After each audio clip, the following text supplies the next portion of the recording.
பிரேஸ்தெல்லாம் எல்லாரும் எப்படி இருக்கீங்க? நல்லா இருக்கீங்களா? எல்லாரும் நல்லா இருப்பீங்கன்னு சொல்லி ஆண்டவருக்கு நான் விசுவாசிக்கிறேன். இன்று வேளையில் எல்லாருக்கும் என் அன்பின் வாழ்த்துக்கள். குறிப்பாக பிறந்த நாள், திருமண நாள் காண்கிற ஒவ்வொருவருக்கும் என் அன்பின் வாழ்த்துக்கள். இன்னைக்கு சிறிது தியானிப்பதற்காக எடுத்துக்கொள்ளப்பட்ட வேத வார்த்தை கடன் குறித்து பயமா இந்த வரும் வசனம் சொல். பெரியமானவர்களே, வாழ்க்கையில கடன்கிற பாரம் வந்த உடனே பயங்கிற உணர்வு ஆட்டோமேட்டிக்காவே வந்துடுது. இந்த கடனை எப்படி நம்ம அடைக்க போறோமோ அப்படிங்கிற ஒரு பய உணர்வு தான். இப்படி ஏதோ ஒரு பயம், கடனை குறிச்ச பயம் உங்க மனசுல இருக்கா? இந்த பயத்திலிருந்து எப்படி வெளியே வரணும் அப்படின்னு சொல்லி எல்லாம் யோசிக்கிறீங்க தானே?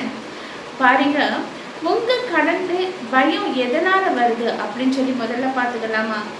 பாருங்க, நம்ம வாழ்க்கையில ஏதோ ஒரு தேவைக்காக கடன் எடுத்துடுறோம். அந்த கடனை நம்ம அடைச்சிடலாம் அப்படின்னு சொல்லி நம்ம நினைக்கிறோம். பட் ஆனால் கடனை அடைக்க முடியறதில்ல. இப்படி இருக்கும்போது நம்ம இந்த கடனை அடைச்சிருவோமா அடைச்சிட மாட்டோமா அப்படின்னு பல கொஸ்டின் நமக்குள்ள வருது. இதனால ஒரு பயம் வருது. ரெண்டாவது பார்த்தீங்கன்னா, அளவுக்கு அதிகமான கடன் இருக்கும்போது குறைவான வருமானம். நம்ம வாழ்க்கையில குறைஞ்ச வருமானம் இருக்கும்போது இந்த குறைஞ்ச வருமானத்தை வச்சு எப்படி நம்ம கடன் அடைக்க முடியும் அப்படின்னு சொல்லி ஒரு கொஸ்டின் நமக்குள்ள வரும்போது அந்த கடனை குறித்து ஒரு பயம் வருது. அதே போல குறைஞ்ச அளவு நம்ம காசு வாங்கியிருப்போம் வட்டிக்கு. அந்த வட்டி பெருகி பெரிய தொகையா வந்து நிற்கும் போது இந்த பெரிய தொகையை எப்படி நம்ம அடைச்சிருவோம் அப்படிங்கிற ஒரு பயம் நமக்குள்ள வருது. அதே போல தேவையில்லாம அடுத்தவங்க வாழ்க்கையோட ஒப்பிட்டு பார்த்து நம்ம வாழ்க்கை இப்படி மாறி போச்சு, இனி எப்படி இந்த கடன்லேருந்து நம்ம வெளியே வர முடியும் அப்படிங்கிற அந்த எண்ணங்கள் வரும்போதும் பயம் வரதான் செய்யுது. இப்படி ஏதோ ஒரு காரணம் நம்ம வாழ்க்கையில, அதே போல என்னால் இந்த கடனை அடைக்க முடியாது அப்படிங்கிற அந்த நெகட்டிவான எண்ணங்கள் நம்ம மனசுக்குள்ள வரும்போதும் இந்த கடனை குறிச்ச பயம் நமக்குள்ள வந்துட்டே இருக்கு.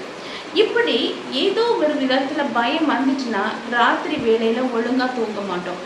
இந்த கடனை குறித்து யோசித்து இதை எப்படி அடைக்க முடியும், இந்த கடன்லேருந்து நான் எப்படி வெளியே வர முடியும் அப்படின்னு சொல்லி தான் அதை யோசித்து ராத்திரி வேளையில ஒழுங்கா தூங்க மாட்டோம், ஒழுங்கா சாப்பிட மாட்டோம். நம்மளுடைய சிந்தனைகள் எல்லாமே இந்த கடனை எப்படி அடைக்க போறேன், இதுல இருந்து நான் எப்படி வெளியே வர போறேன், இப்படிப்பட்ட அந்த எண்ணங்கள் தான் இருக்குமே தவிர நம்ம அன்றாட வாழ்க்கையில அந்த முழு எண்ணங்களும் நம்ம வாழ்க்கைக்குள்ள வந்து வாழ்க்கையை வாழவே மாட்டோம். இப்படி இந்த கடன்கிற பயம் நமக்குள்ள இருக்கு அப்படின்னா அந்த கடன்ல இருந்து நம்ம வெளியே வரணும் அப்படின்னா என்ன செய்யணும்?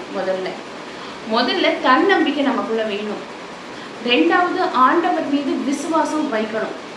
மூணாவது, எப்படி இருந்தாலும் எனக்கு அந்த பயம் தொத்திக்கிட்டே இருக்கு, நான் இதுலேருந்து என்ன பண்ணுறது அப்படின்னா தனியாக ஒரு இடத்துல போய் உட்காருங்க. உங்கள் மூச்சை கவனிங்க. டீப், அதாவது மூச்சை உள்ள இழுத்து வெளியே விடுங்க. இதே மாதிரி பீஸ்ஃபுல்லாக அமைதியாக இருந்து நீங்கள் உங்கள் மூச்சுகளை கவனித்து உள்ளே இழுத்து வெளியே விடும்போது அந்த கடன்கிற அந்த பாரம் மனசுக்குள்ள ஒரு பாரம் அமுத்திட்டு இருக்கும், அதுலேருந்து வெளியே வர முடியும். அதே போல் ஒரு நோட்டை எடுங்க.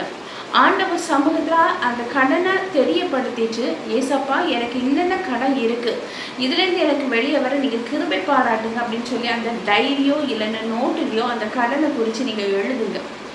எழுதி நீங்கள் ஆண்டவர்கிட்ட விசுவாசத்தோடு ஜெபிக்க மறக்காதீங்க. எத்தனையோ டைம் நம்ம சொன்னால் வேற ஒரு நாள் 2 நாள் ஜெபிக்கிறீங்க, அதுக்கு பிறகு நீங்கள் மறந்து போய் அதை அப்படியே விட்டுறீங்க. அப்படி இல்லாமல் ஒரு நோட்டை எடுத்து அதில் உங்கள் கடன் என்னென்ன கடன் இருக்குது அப்படின்னு சொல்லி எழுதிட்டு அது மேலே கையை வச்சு விசுவாசத்தோடு ஜெபிங்க. ஆண்டவர் கண்டிப்பாக அந்த ஜெபத்தை கேட்பாரு.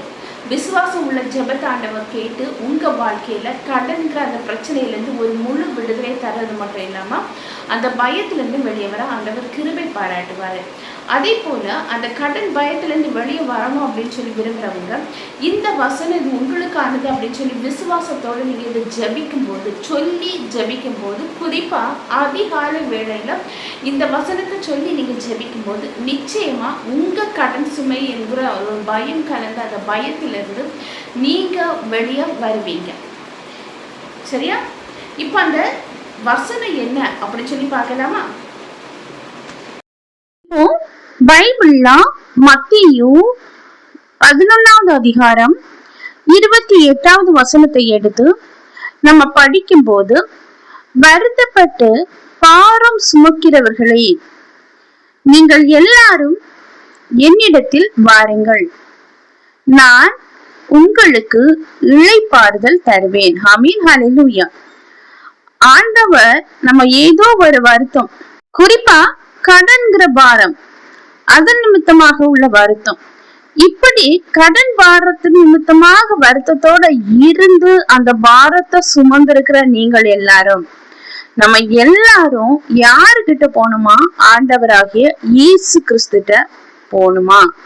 இப்படி நம்ம ஆண்டவர் சமூகத்துல இந்த கடன்கிற பாரத்தோட நம்ம மனசுக்குள்ள பாரங்களை சுமந்து சென்று போகும்போது அந்த பாரத்தை எல்லாம் ஆண்டவர் சமூகத்துல இறக்கி வைக்கணும் அப்படின்னு சொல்றாரு. அப்படி இறக்கி வைக்கும் போது ஆண்டவர் நமக்கு இளைப்பாறுதல் தருவாரு.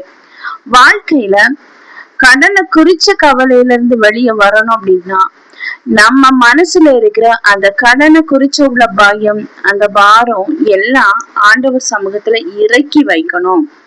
இப்படி நம்ம இறக்கி வைக்கும் போது நிச்சயமா ஆண்டவர் நம்ம பாரத்தை நீக்கி நமக்கு ஒரு ஆறுதலான ஒரு இளைப்பாறுதலை தருவேன் அப்படின்னு சொல்றாரு. இந்த பைபிள் வசனத்துல நீங்க அதிகாலையில நீங்க ஜெபிக்கும் போது இது உங்களுக்கானது, இந்த வசனம் உங்களுக்கான வாக்குத்தத்த வசனம் அப்படின்னு சொல்லி விசுவாசத்தோட நீங்க அனுதினமும் அதிகாலையில ஜெபிக்கும் போது நிச்சயமா ஆண்டவர் உங்க வாழ்க்கையில இருக்கிற கடனை குறிச்சு இருக்கிற அந்த பயங்களை நீக்கி அந்த கடன் பாரத்துல இருந்து ஒரு பெரிய விடுதலைய தருவாரு. அதனால கடனை குறிச்சு கலங்காதீங்க. இப்போ ஒரு சின்ன ப்ரேயர் பண்ணலாமா? அன்பின் பரலோக தந்தையே, அப்பா, இந்த அருமையான வேலைக்காக நன்றி ஆண்டவரே. எத்தனை பேருக்கும் கிடைக்காத நல்ல ஒரு நேரத்தை எங்களுக்கு தந்தீங்கப்பா. அந்த மேலான கிருபைக்காக நன்றியப்பா. இப்பொழுதும் ஆண்டவரே, என்னோடு கூட சேர்ந்து ஜெபிக்கிற கடன் நிமித்தமாக மனசுல ஒரு பயம், கவலை, பாரத்தோட ஜெபிக்கிற ஒவ்வொருவரையும் அப்பா நீங்க கண்ணோக்கி பார்க்க வேண்டும் என்று ஜெபிக்கிறேன் ராஜா. வாழ்க்கையில அந்த கடன்கிற சுமையை மாற்றி, அந்த பயத்தை மாற்றி, அவங்க ஒவ்வொருவருடைய வாழ்க்கையில அப்பா நீங்க அந்த இளைப்பாறுதலை கட்டளையிட வேண்டும் என்று ஜெபிக்கிறேன்.